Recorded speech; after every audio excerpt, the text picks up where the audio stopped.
Okele. Mo wà lórí ètò ni o, wọ́n wá ní pé mo gbọ́dọ̀ pé celebrity kan, mo dẹ̀ pè yín báyìí, mo ti pè yín wọlé báyìí o. Okele. Jeff kọ́ yẹn. Báwo ló ṣe mọ̀ pé mi ni? Mo ti mọ̀ tó bá ti di oní pípé wọlé. Ok, bàbá kí àwọn aráalé ní wọ́n ní ìṣẹ́jú kan. Ayé á kí gbogbo àwọn tí wọ́n já wọn fáǹsì wá lórí ètò. Adúpẹ́ orúkọ mi náà ni Babátúndé Usman aka Okele.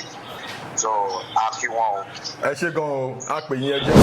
Ẹ ṣe àwọn míì, ẹ tún ṣe àwọn míì. Òun náà ni lèèyàn ń lò ń sìn yìí. Torí téèyàn bá ní experience ni táìmù téèyàn wà yìí, èèyàn ṣẹ̀ṣẹ̀ máa kọ́ nǹkan tí ó yẹ kéèyàn máa kọ́ lọ́dọ̀ ẹlòmíì ni. Torí mo ti rí àtijọ́ lọ Kotonu rí láti táwọn ọlọ́pàá ti kó wa lórí omi. Tọ́lọ́ ti àwọn dáàdì mi mọ́lé yá state play ni. Wọ́n dẹ̀ lọ tí wọ́n mórí omi táìmù ẹni Nàìjíríà àti Cameroon ló ń jà fún ilẹ̀ Bakassi. Ẹ̀yin wá ní sásìkò yẹn. Àwa ń lọ, wọ́n wá ní ọmọ Nàìjíríà kan wà lórí omi o. A dẹ̀ fi ọ̀sẹ̀ kan. Báwo ló ṣe ṣẹlẹ̀? Fáànù já tètè débẹ̀ wọ́n pẹ́ nìkan ní Yẹmí My Lover. Ìyẹn wà ní Cameroon. Kò kí n ṣe Yẹmí My Lover wọ́n ṣe original fake ni o. Okay. So ó wà ní ìyẹn wà ní Cameroon state play lòun fi ń jẹun ní ọ̀hún yẹn. Lòun yẹn ń forúkọ Yẹmí My Lover jẹun bẹ́ẹ̀ yẹn. So ó wá kó àwa ó ti níye tán kọ fún wa wọ́n ní àti lówó àwọn dáàdì mi nígbà yẹn wọ́n ní Jamiu ó ti ní owó iye tí mo kọ fún ọ rẹ o iye tí àwọn náà kọ fára wọn Ẹgẹrẹmì tí wà ń bẹ Atọ́lágbé wà ń bẹ fẹ́ dárúkọ àwọn star tó wà ń bẹ Abidjan náà wà ń bẹ. Wow. Wọ́n pọ̀ gan-an. Lẹ lọ sí tọ̀ yẹn gbà yẹn. Mi ju bóyá bíi mo fẹ́ rántí yí ẹ̀yẹn ṣé mo tó mo fi 15 years nígbà yẹn. Oh God. So àṣà lọ wọ́n tí wọ́n mọ́nú ilé. Tí o bá ń ṣe pé wọ́n gbé àwa ọmọ kékeré dání ni èmi ọmọ kékeré wọ́n tún gbé ọmọ kan dání tí ò tí rìn tó mọyàn lọ́wọ́ àwa méjèèjì la kó gbogbo wọn yọ nínú fẹ́ràn. Oh my God. Torí ngbà yẹn wọ́n ń jà sílẹ̀ Bakassi tó ń pa ọmọ Nàìjíríà. Ó risky o. So àìmọye experience gbogbo nǹkan téèyàn rí ngbà yẹn náà experience ni. Experience ńlá as a young person. Ẹ̀yin tiwa nílé ṣe ti rí orí ètò yìí ó láwọn angles kọ̀ọ̀kan tèmi máa ń like in touch torí a lot of things ten sọ ń sin mi rò pé mo gbọ́ rí ní anywhere you see and these are the things tó yẹ ká máa mọ̀ gẹ́gẹ́ bí because bẹ́ẹ̀ ṣe jókòó yìí sìn kò sí báyìí máa sọ̀rọ̀ Yorùbá film kò sí máa sọ story Yorùbá film wọ́n máa sọ̀rọ̀ yín wọ́n máa sọ̀rọ̀ dádì so a mọ̀ pé dádì ẹ̀yin ni kọ́kọ́ lọ́mọ tí dádì bí báwo ni because you are about the most popular lára ọmọ tí dádì bí yẹ báwo ni experience yín báwo ni relationship yẹn láwọn siblings yín tó kù. No relationship wa wà okay kò sí anything láàrin wa torí oníkálukú níṣẹ́ tó ń ṣe lọ́wọ́ fúnra rẹ̀. Okay. Torí bàbá ti fi ìwọ tó jẹ́ pé bóyá mẹkáníìkì ló fẹ́ ṣe ni ó yá lọ fojú sí. Ìwọ tó jẹ́ pé bóyá fíìmù ló fẹ́ fèsì ni ó yá lọ fojú sí. Ìwọ tó jẹ́ pé setman yẹn ni ó yá lọ fojú sí. So why ti. Okay gẹ́gẹ́ bá yẹ sọ̀rọ̀ ọ̀rọ̀ tẹ sọ́nsìn yìí mo mọ̀ pé Ìyàndá is your elder brother àbí. Yeah. Okay so ọmọ ìyá kan náà ni. Ọmọ ìyá kan náà ọmọ bàbá kan náà. Wow. Okay, Ìyàndá na one of the biggest set men ní industry ṣebi ẹ̀yà mo mọ̀ láti jọ ṣe àwọn iṣẹ́ kan dáadáa láti rí àwọn iṣẹ́ kan tó ṣe pẹ̀lú àwọn ọmọ fi nígbà yẹn so now time kan ó dà pé Àṣàkẹ́ gba wájú yín kọjá àbí báwo ni story yẹn ẹ ṣí ẹ pẹ̀lú àwọn aráàlú yẹn.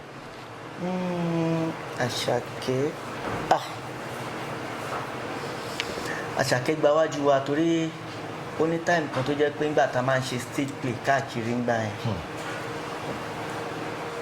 Àṣàkẹ́ wà náà àwọn tó jẹ́ pé dancer. Yeah, ó máa ń jó fún any occasion tá a bá ní pé bóyá à ń lọ sí ìkómọ ni o tá a máa jó tá a máa ṣe gbogbo ẹ̀. Àṣàkẹ́ náà wà ó ní ọkùnrin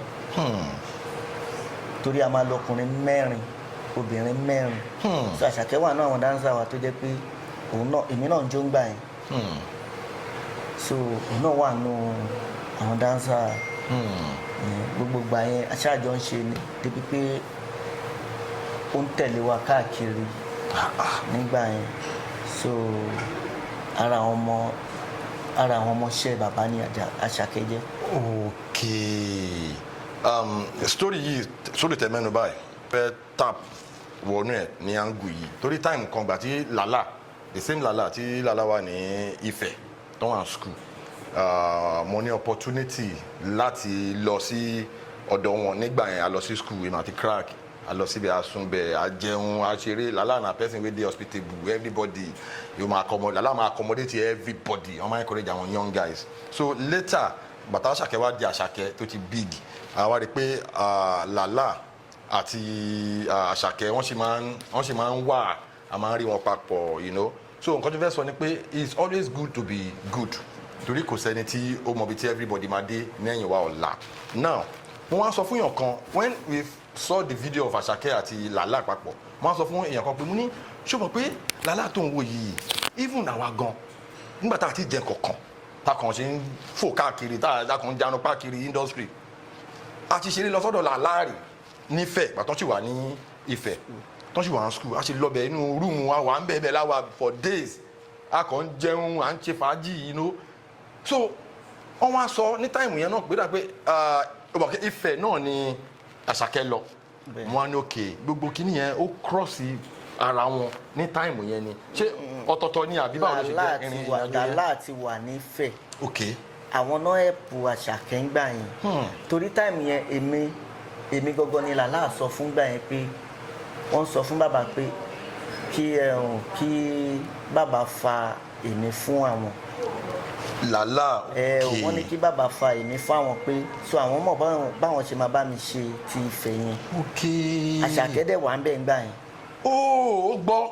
òun náà ń gbọ́ so ìgbà tí Lala wá sọ̀rọ̀ yẹn wọ́n gbà tí Lala ń sọ fún mi pé kí n wá sífẹ̀ ń gbà yẹn ojú ẹsẹ̀ òun kàn pé mọ́ sí ẹ̀ ni ọ̀dà sáà ó pe mọ́ sí ẹ̀ náà ní interest ó pe mọ́ sí ẹ̀ ìyá ṣá gbogbo ẹ̀jọ́ wọ́n ṣe kinní kan owó rẹ̀ bá ẹ̀ understand ibẹ̀ ni ló mú Àṣàkẹ́ wọ Ifẹ̀ ṣé yorùbá mi sọ tí ò bá wà pẹ̀lú wa ń gbà yẹn kò lè lé àìdíà kó tẹ̀ fẹ́ ó lè má ní àìdíà pé bóyá fẹ́ ló máa lọ gbà yẹn. lọ school gbàtẹ́jọ́ wà ń táìmù yẹn ṣé did you see any sign wípé bàkẹ́ tí èèyàn bá jọ wà ó láwọn jẹ́ pé tàbájọ́ ń wà ń gbà yẹn tí wọ́n ti jẹ́ nǹkan kan tó jẹ́ pé ìgbà tí wá padà wá jẹ́ nǹkan tó jẹ́ pé I knew you were gonna be you were gonna be big ṣé ẹ rí àwọn signs kọ̀ọ̀kan wípé this guy there is something special about him because now gbogbo àwọn kinní tẹ̀sán yìí ń sìn pé ó máa ń jó ó ṣe kinní gbogbo àwọn kinní yẹn ló fún Àṣàkẹ́ ní stage craft stage performance yẹn nísìnyí ẹ máa rí pé ó máa ń unique tó bá wà lórí stage tó máa ń perform Àṣàkẹ́ máa ń jó na very good dancer so gbogbo creativity ijó creativity performance ẹ creativity orin kíkọ ẹ so táìmù yẹn náà ni gbogbo kinní yẹn ló ti wà nú ẹ. ó ti wà nú ẹ gbogbo táìmù yẹn náà ó ti ń kọrin torí mẹdó ló ń jẹ́ ńgbà yẹn. mẹdó. so nínú gúrùpù wa làwa ti máa ń pè ní Àṣàkẹ́. kí ṣé yorùbá mi gbogbo àwọn obìnrin ló ń jẹ́ Àṣàkẹ́. so orin hip hop ni Àṣàkẹ́ gangan ni mẹdó. ok. mẹ́ta wa là ń sọ pé Àṣàkẹ́ tó ń torí àwọn èèyàn láìkí ẹ̀ tó máa ń gbọ́ Àṣàkẹ́ yẹn wọ́n máa ń dòdò pé báwo ló ọkùnrin ṣe máa já Àṣàkẹ́. ṣé yorùbá mi àwa la ní orúkọ táwọn èèyàn dẹ̀ ń láìkí ẹ̀ mọ́ yìí òun ni kò máa tẹ̀ mọ́ra ẹ létí o. that's why ẹ̀rí pé ń sìn náà òun náà ti ń change ó ti fẹ́ máa orúkọ tó ń lò tẹ́lẹ̀ láti ilẹ̀ ó ti ń dárúkọ ẹ̀ ń sìn pé mẹ́dó. mẹ́dó ó máa ń lò ní àwọn lyrics yẹn. ṣé because a mọ̀ pé Àṣàkẹ́ àti Lala wọ́n ṣe máa ń wá wọ́n máa ń rò ṣé ẹ sì máa ń sọ̀rọ̀ àbí dọ̀ọ̀lẹ́ ti sọ̀rọ̀ gbẹ̀yìn dọ̀ọ̀lẹ́ ti. no ní time kan tó jẹ́ pé tí n bá wà nísàlẹ̀ kó nígbà kan so dáàdì ẹ̀ èmi àti wọn jọ máa ń ríra wa tá a bá ríra wa wọn á ní pé ṣé mi àtàṣàkẹ́ ń sọ̀rọ̀ ẹ understand màá ní pé èmi àti ẹ ti jọ sọ̀rọ̀ tí pé ojú ẹsẹ̀ dáàdì ẹ̀ máa mú fóònù wọn á ní mo wà ń bí báyìí so ó máa ní kí n gba nọ́mbà òun lọ́wọ́ dáàdì òun pé ní nọ́mbà tòun nìyẹn so ìgbà tó dẹ̀ yà tí n bá ti pè bí ẹ̀ẹ̀mejì ẹ̀mẹ́ta tí nọ́mbà ẹ̀ bá ti lọ mọ́ èmi rè mi ń pẹ́ nǹkan ń pẹ́ tètè sú mi. Okay, now ẹ jẹ́ ká lọ sí another angle. I know that you are kind of close pẹ̀lú àwọn onífújì torí a máa ń rí yín, you know, ẹ̀yin àti Alhaji Sule Alao Malaika a máa ń rí yín pẹ̀lú àwọn onífújì. Kí ni ìbáṣepọ̀, kí ló ń ṣẹlẹ̀? Ṣé MC náà lẹ máa lọ ṣe tẹ máa fi ń pàdé ni àbí? Ẹ jẹ́ káwọn yẹn. No, ẹ mọ̀ kò sí béèyàn ṣe máa wà tí ò ní ní ẹni téèyàn like. Okay.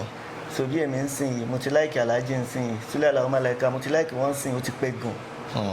Àti kékeré mi mo ti like torí èmi Èbúté Mẹ́ta náà bí mi sí. Okay. Ṣé Yorùbá mi yé so àti ibẹ̀ lèmi ti máa ń gbọ́ orin Alhaji Sule Alao Malaika àti gbà yẹn lèmi ti ní interest. So táìmù tí n bá ti lọ location àbí mo kọ wà ó pè mí kí n lọ fi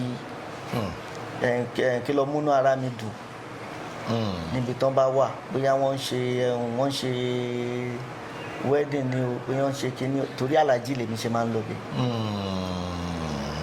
Wow torí a máa ń ra àwọn videos yẹn tẹ máa jọ ń you know. So now táìmù kan táwa join industry màá tún lo ọ̀rọ̀ yẹn a máa ń janunpa àwa janunpa káàkiri a janunpa dọ́dọ̀ Murphy Àfọlábí nígbà yẹn kọ́lọ́n foríjì Murphy kọ́lọ́n tẹ́ Murphy sí afẹ́fẹ́ rere.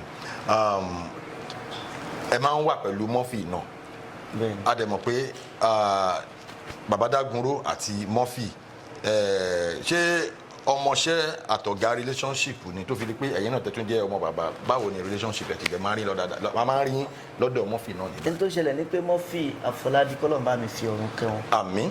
ẹni tó ṣẹlẹ̀ ni pé láti ìgbà tí Murphy torí àwọn ẹlòmíín sọ history Murphy ó lójú ẹni tó mọ history Murphy. Bí ti báwo. ṣe rí ngbà tí Murphy tán máa dẹ́kọ̀ ó níyàn kan bàbá ẹ̀ náà ń pe bàbá ẹ̀ bàbá ẹ̀ ló mú Murphy látòṣogbo. àwọn náà mú Murphy látòṣogbo wá sẹ́kọ̀ọ́ ìyẹn inú ọ̀tọ̀. ní ọ̀tọ̀ ní ọ̀tọ̀ l'Ébùté Mẹ́ta. Yeah. So àwọn náà mú Murphy wá sẹ́kọ̀ọ́ náà ti ń ṣe babaláwo ń gbà yẹn gbogbo táìmù yẹn mi wà ní primary school. Sorry ṣé babaláwo ní film. Original babaláwo. Real life. Yep. So bàbá ẹ̀ yẹn náà èmi náà tún wá ti gbé ọ̀dọ̀ bàbá ẹ̀ yẹn rí. gbogbo ìgbà yẹn bàbá ẹ̀ yẹn ló wá fa Murphy lé bàbá lọ́wọ́ pé Murphy ní àwọn ẹ̀hún láìkì eré orí ìtàgé bóun láìkì fíìmù. Okay. So bí bàbá ẹ̀ ṣàfa Murphy lé Baba Dagunro lọ́wọ́. lé Baba Dagunro lọ́wọ́. Wow. àti ibẹ̀ ni Murphy ti join. wọ́n kọ́kọ́ ṣe fíìmù kan tán pọ̀ ó dà pé àwọn bíi mẹ́rin náà dáwọ́ ṣe fíìmù yẹn gbà yẹn. second film tán máa ṣe ń gbà yẹn èmi ti star gbà yẹn. Okay. torí gbogbo gbà yẹn mo tún ti ń jẹ́ tinú omi. Okay láti inú fíìmù. second film yẹn mo lè rántí title ẹ̀ Ìgbà Ìwà ni title yẹn èmi nìkan náà fi ta fíìmù yẹn. Wow ní Dùmọ̀tà ń gbà yẹn. ní Dùmọ̀tà ń gbà yẹn. èmi nìkan náà bòdì sí pósítà tí mo gbé ọpọ́n fá àti ìrùkẹ̀rẹ̀ fádá ní báyìí wọ́n wá gbé orí dádì mi sínú ọpọ́n fá yẹn. Wow. So ọmọọṣẹ́ Baba Dagunro ni Murphy jẹ. Officially. Bẹ́ẹ̀ni. Táìmù kan a ṣe wà lórí story yìí o táìmù kan mo kàn fẹ́ relish memory mi as to regard the time kan tá à ń ya fíìmù kan bóyá yìí náà máa rántí àjọ wà lórí set yẹn ni èrò pọ̀ lórí set àyà ní Èbúté Mẹ́ta ní ọ̀tọ̀ mo máa rántí fíìmù yẹn inú ghetto ọ̀tọ̀ yẹn níbi ojú irin yẹn tó bí ìdó ṣé ìdó ni ìdó Òyìnbó níbi ibi railway yẹn so àwa ya àwọn scenes kọ̀ọ̀kan àwọn Kevin Keluba èrò pọ̀. You know say Murphy job na blockbuster every time big job. ọmọ Mushin kọ́ nìyẹn ni. ó dẹ̀ pọ̀ ọmọ Mushin ni. ọmọ Mushin. Thank you. ta yà nínú ghetto kan àwọn orò aṣẹ́wó yẹn wà lẹ́gbẹ̀ẹ́ railway yẹn báyìí. ọmọ Mushin. Ghetto wọ́n máa ń so but àwọn shoot mo wá ń rí àwọn èèyàn oríṣiríṣi àwọn èèyàn from every walks of life. àwa wà opportunity láti bá Murphy sọ̀rọ̀ gbà yẹn ó dà pé wọn àti ìbẹ̀rẹ̀ sí ni máa rò wọ́n sì ń sọ̀rọ̀ wọ́n wá ní àpé ṣé ẹ mọ̀ pé àdúgbò yìí láwọn ti àwọn ó náwọn táìmù kan jẹ́ pé ibíbà yìí láwọn ń gbé gbogbo àwa fọ́ àwa ò pé nínú ibíbà ibẹ̀ yẹn ghetto ni gbogbo táìmù yẹn níbẹ̀ yẹn nígbà yẹn ní ẹgbẹ́ rélùwé yẹn ẹgbẹ́ ojúrin yẹn ilé onígi orí akitan orí pákó you know àwọn náà ti gbé bíbá rí wọn ni ibi tí Murphy ti ń ṣe babaláwo ńgbà táwọn náà tún fẹ́ dá wà ní orí pákó yẹn gbà yẹn. Oh my God àwọn èèyàn ní humble beginning tọ́lọ́ wá padà wá gbé ọwọ́ àwọn èèyàn yìí sókè so inú mi máa ń dùn nígbà yẹn àwọn tẹ̀ tí ì jẹ́ nǹkan kan àwa sì ń akàn hustle náà ni so bàtí Murphy wá sọ̀rọ̀ yẹn èmi náà wá inspired pé okay téèyàn fi lè wà nínú bíbà tó gbé bẹ̀ tó ń sùn tó ń jí lórí pákó yìí lórí ilẹ̀ yìí tó ń dẹ̀ bíìgì báyìí gbà yẹn ni Murphy ń lo mọ́tò wọn yẹn Chrysler yẹn tó ń lo Chrysler Murphy oh my God kọ́ lọ́n foríjì Murphy kọ́ lọ́n fọ̀rùn kẹ́ Murphy lẹ́kùn sí ìgbà yẹn dùn ìgbà yẹn dùn torí location yẹn bí kí location yẹn má tàn mọ́ gbogbo wa wà ń bẹ́ẹ̀ a kàn flex fàájì ń lọ tó bá wà ní location yẹn even tó bá ṣiṣẹ́ inú ẹ̀ máa dùn pé you are there like you are part of that story so ẹ wà lórí set yẹn náà gbà yẹn mo fẹ́ kẹ́ tí wàá fún wa ní back end story gbogbo time yẹn pẹ̀lú Murphy torí a lot of people they have said a lot of things okay irú Murphy was not just an actor Murphy was not just a producer Murphy was so influential tó jẹ́ pé a lot of celebrities wọ́n kọjá níwájú Murphy tí Murphy help a lot of people so àwọn kan máa ní bí Murphy ṣe kú yẹn kò yẹ kí ó kàn lọ bẹ́ẹ̀ yẹn ó yẹ kí then dáàdì yín náà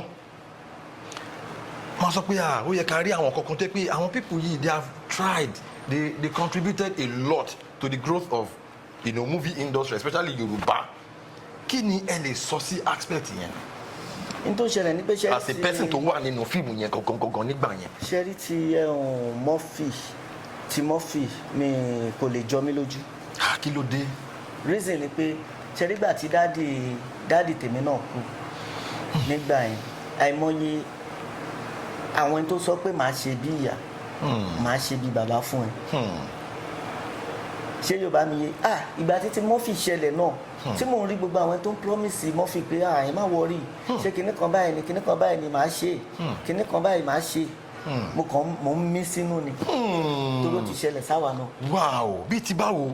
torí ti dáàdì mi gan sef ìgbà tí bàbá kú ni mo mọ̀ pé àṣé àwọn audience wọ́n láìkì bàbá ju àwa tá à ń ṣe fíìmù lọ. oh my God no this is another angle to it àwọn audience love you. wọ́n love torí gbà yẹn àwọn náà show love jù.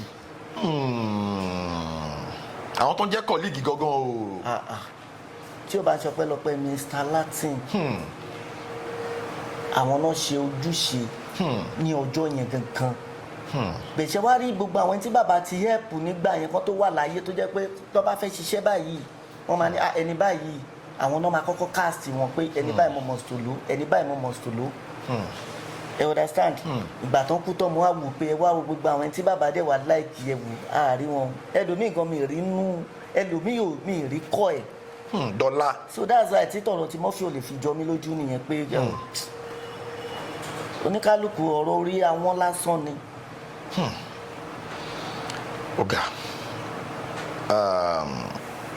ẹ̀yin aráalé conversation tá à ní lórí ètò yìí ó is getting me kind of emotional so mo ní láti I need to just take a minute now Mr. Jamiu lẹ́yìn ìgbà tí bàbá ti kú Murphy náà ti kú people like us a mọ̀ pé bàbá was one of the major backbone fún yín fún career yín then bàbá ti lọ then Murphy náà was one of the major backbone torí mo máa ń rí yín dáadáa pẹ̀lú Murphy ẹ máa ń wà nínú Murphy máa ń tí Murphy bá ń ṣiṣẹ́ a máa ń rí yín ẹ máa ń stand by ní máa ń support ẹ ní rapport dáadáa ìgbà tí Murphy náà ti kú kí ni ìyàtọ̀ tó wà nínú career yín nínú life yín nígbà tí bàbá wà láyé nígbà tí Murphy wà láyé àtìgbà tí bàbá ti lọ àtìgbà tí Murphy ti lọ kí ni difference. me understand. that is ṣe mọ̀ pé tí irú bàbá tèmi ń sìn gbàtí bàbá mi wà láyé ó láwọn kankan tẹ́ pé tó ń ṣẹlẹ̀ ń sìn tẹ́ pé ká ní bàbá mi wà láyé ni kí ni yóò lè ṣẹlẹ̀ irú àwọn kan bẹ́ẹ̀ yẹn kí ni difference mo mọ difference nígbà tí bàbá mi wà láyé àtìgbà tí bàbá mi ti kú sí mo mọ difference yẹn ni mo ń béèrè ẹ ṣe pẹ̀lú àwọn aráàlú. tó ṣẹlẹ̀ ni pé kò sí bírú nǹkan báyẹn bá ṣẹlẹ̀ láì ṣe pé bíyàn ti ní pílà gidi tó dìmú ó máa affect yẹn so èmi náà feel ẹ nígbà tí mi rí dáàdì mi mọ́ torí ẹ̀ńtàjọ́ ń pọnra wa káàkiri ni ọjọ́ tó bá wà mi ní disturb wọn bẹ̀ tọ́jọ́ tí ò bá sí tí n bá pè ẹ̀lú Fasco. Tani Fasco? dáàdi mi ni máa ń bá wọn sọ̀rọ̀ nìyẹn. ẹ close. ẹ̀lú Fasco ṣòwò wà lọ́wọ́ ẹ̀ èló ló fẹ́ ó dáa o kí ni ìwọ fẹ́ mo ní iye báyìí ó yá sẹ́ndì àkáǹtì ẹ̀ so màá fìlì wọn nígbà tó ń sì mọ́ so ìyàtọ̀ wà ń bẹ́ẹ̀ but à ń dúpẹ́ lọ́dọ̀ Ọlọ́run báyìí alihamudulilayi. Ó lágbára o torí ọ̀rọ̀ tẹ sọ́nsìn ó ń gbé mi lọ sí level kan level yẹn is tí èèyàn bá bímọ especially tẹ́ pé ok as baba dẹ̀ tó bá wá bímọ bí ọmọkùnrin àbọ̀ ọmọbìnrin ó máa ń ní level of closeness because ó láwọn bàbá kan tó jẹ́ pé ó lè bá wọn ṣeré normal especially àwọn bàbá wa nígbà yẹn wọ́n máa ń burú wọ́n máa ń strict wọ́n máa wà very disciplined ó láwọn eré kan tó lè so bẹ́ẹ̀ ṣe wá sọ́nsìn pé ẹ máa pe dáàdi yín pé ẹ lọ Fasco ẹ máa ń ṣeré ẹ máa. a máa ń ṣeré o torí 5 and 6. lẹ́yìn méjèèjì. làwọn méjèèjì nígbà yẹn. ó lágbára so now game ti yàtọ̀ eré ti déré internet social media ti wà a lot of things ló ń ṣẹlẹ̀ ní left right and center kí ni torí from you now I could actually call you a veteran yeah you are still very young o. But you have been in the game for a long time. You were born into the game. Experience through people like you, Tenny, people like us, in the sense that ẹ̀yin ṣe àwọn náà èmi náà rántí pé mo ṣe stage play kan àbí méjì but ẹ̀yin traditionally ẹ ṣe stage play dáadáa ẹ travel lọ sí everywhere pẹ̀lú dádì ẹ ṣe gbogbo àwọn kìíní yẹn kí ni experience yín nígbà yẹn tó jẹ́ pé era theatre tó máa ń ṣe stage play tó jẹ́ pé proper training proper ẹ máa ń jó choreography wọ́n máa ń lùlù gbogbo àwọn ijó yorùbá yẹn cultural dance yẹn máa ń jó because tí ẹ bá ní gbogbo experience ẹ̀ ń gbà yẹn ó tẹ̀lé wọ́ọ́dí set báwo lọ́jà ti fẹ́ wọ́ọ́dí set tó máa fẹ́ ya film so kí ni difference kí ni experience yín compared to that time àti ìsìn tó yẹ pé ẹ kàn máa rí new actor kan tó kàn máa wọ industry gbà Instagram gbùdùgbùdùgbùdù ó ti ní followers gbàgbàgbà wọ́n ti bóde sínú film kí ni difference the quality difference the discipline difference you know from judging from a person 30 witness méjèèjì a witness ìgbà yẹn ẹ tún ti witness ìsìn ọlọ́run alọ́ra ẹ̀mí yẹn ní kó kékeré ẹ̀ má dàgbàdàgbàdàgbàdàgbà so ẹ share difference yẹn pẹ̀lú àwọn ará. ó yàtọ̀ ìgbà yẹn ṣe nígbà yẹn fíìmù dùn ìgbà yẹn ṣe rí tí bàbá bá ní àlọ́ location bá yẹn sìn ìgbà yẹn a lè gbé báàgì wa kó jẹ́ oṣù kan la máa lọ location. oṣù kan wow. ìgbà yẹn oṣù kan tá a fẹ́ lò yẹn náà mò ń ṣe pé bóyá fàájì kan la lọ ń ṣe o àfẹ́sì iṣẹ́ yẹn ni. iṣẹ́ ni. you understand bẹ̀tì sìn yìí ọlọ́run ó ti yàtọ̀ síra wọn. kí l'advantage kí ni disadvantage. ìta ń lò lóṣù kan gbà yẹn wọ́n lè fi àárín ọ̀sẹ̀ kankan fi yà ń sìn. bẹ́ẹ̀ni. àyàfi tó ń bá fẹ́ ya sinimá ń sìn náà máa sọ pé mo fẹ́ lo 1 month. You understand ṣe ní gbogbo iye táwa wá ná ń gbà yẹn tá à ń ná tá à ń lo oṣù kan gbà yẹn nǹkan náà wá ń lò fi ya sinimá ń sìn yìí owó sinimá ń sìn yẹn mọ iye bọ́jẹ̀tì ẹ̀. bẹ́ẹ̀ni. so ìyàtọ̀ wà ń bẹ. kí ni advantage kí ni disadvantage.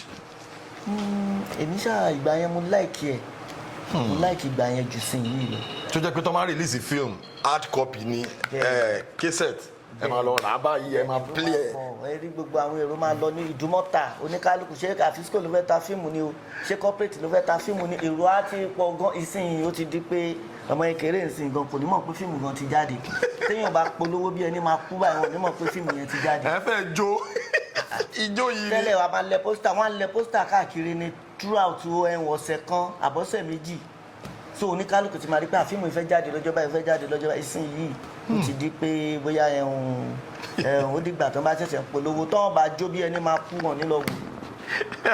táìmù yẹn oníkálukú ẹni tí ò mọjó Johnson ti lọ ń kọjú kí fíìmù tó jáde. èmi kàn tẹ̀ ní kẹ́ wá kọ́ mi jó díẹ̀. iṣẹ́ tèmi náà tó fẹ́ jáde ń sìn máa lọ ya ọ̀rọ̀ kó gbogbo àwọn cultural dance. social media handle yín YouTube Facebook TikTok Instagram.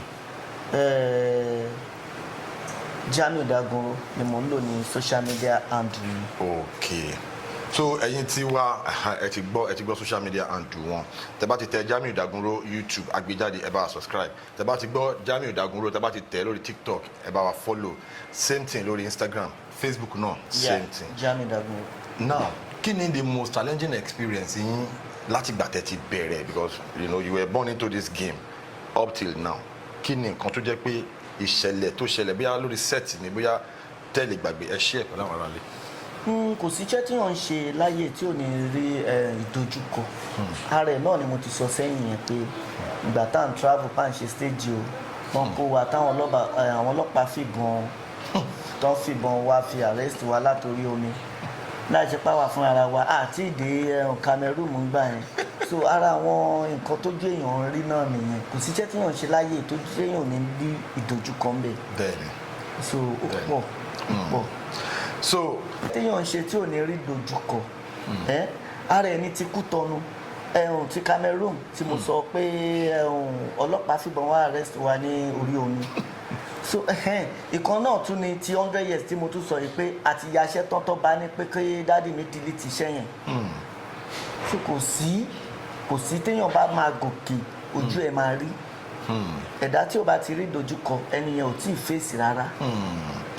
Okay, now láti kágbá ètò nílẹ̀ there is this segment a máa ń ṣe a máa ń pè ní celebrity phone call ẹ máa gbé fóònù yẹn máa check contact yín celebrity tẹ́ mọ̀ pé tẹ́ bá pè báyìí lọ́wọ́ kan lọ́ọ́ máa gbé ẹ kàn ṣe ẹ lò sí wọn lórí ètò ó tán. Okay. So ẹ̀yin ará lé ẹ jẹ́ ká fi ara bẹ̀ ká wo celebrity tí àlejò wa fẹ́ pè lórí ètò ká ṣe ẹ lò sí wọn abalẹ̀ la wà báyìí. Torí kánà tọ̀ lẹ fẹ́ pè everybody máa ń busy kánà olórin náà ni everybody máa ń busy bẹ́ẹ̀ jẹ́ ká hope pé wọ́n máa gbé.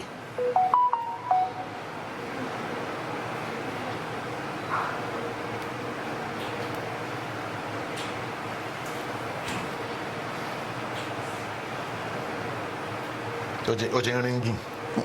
ó máa ríngì. àwọn ará ní dúró ó ti ń ríngì. ẹ̀rọ jáde. Òkèlè. Jọ́jẹ́ ìpẹ́ padà. Mo tiẹ̀ ti gbọ́ fọ́ọ̀sì yín. Òkèlè. Mo wà lórí ètò ni o wọ́n wá ní pé mo gbọ́dọ̀ pe celebrity kan mo dẹ̀ pè yín báyìí mo ti pè yín wọlé báyìí o. Òkèlè. Jeff kọ́ yẹn. Báwo ló ṣe mọ̀ pé mi ni? Mo ti mọ̀ tó bá ti ń jọ ní pípé wọlé. Ok, bàbá kí àwọn aráalé ní wọ́n níṣẹ́jú kan. Ayé á kí gbogbo àwọn tí wọ́n já wọn fáǹsì wá lórí ètò àdúpẹ́ orúkọ mi náà ní Babátúndé Usman aka Òkèlè so a fi wọn o. Ẹ ṣé gan o a pè yín ẹ jẹ́ wa God bless you.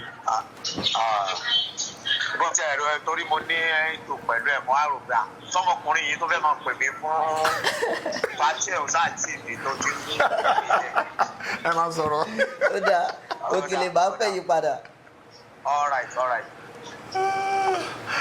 Ẹ̀yin ará ilé ẹ ṣáà ti rí i pé ó lé kẹ̀ǹkà lórí ètò abala celebrity phone call àlejò wa ti pé Òkèlè gbogbo yín ẹ ti gbọ́ ohun Òkèlè wọn ti kí yín thank you so much for your support all the time a pè yín wá sórí ètò ẹ ṣé gan ìràwọ̀ yín tó ń tàn kò ní wọ̀ kankan ògo yín á túbọ̀ máa tàn sówó á tàn sálùbáríkà á tàn sọ́lá á tàn sí ẹ̀mí gígùn ẹ ṣé gan ẹ kí àwọn ará ilé àwọn fáǹsì yín ẹ lù wọn lọ́gọ ẹnu mo gbà. Ẹ̀yin tèmi tẹ́ ń wò wá ojú tẹ́ fi ń wò wá ò ní fọ́ tí bàbá Dagunro bá máa sọ wá ní ẹyẹ fọlá òṣì bàtà jẹun irun omi nìṣàn odò omi ayé ò ní gbé yín lọ. Àṣẹ. bó sórí wẹ̀yìn wò ṣó ń bọ̀ àwọn owó báyìí la fi ṣẹ́gun òréré owó máa jẹ́ ti yín o ìbùkún àlàáfíà ó máa jẹ́ ti yín ẹran mẹ́ta kan wà tọ́dẹ̀ kì í pa ọdẹ kì í pa sán ẹ̀ní pa sán ọdẹ kì í pòfo ẹ̀ní pòfo ọdẹ kì í pàdánù ẹ̀ní bá wọn pàdánù thank you so much. Àṣẹ ẹ ṣé gan inú wa dùn pé ẹ hànà wà ní orí ètò God bless you.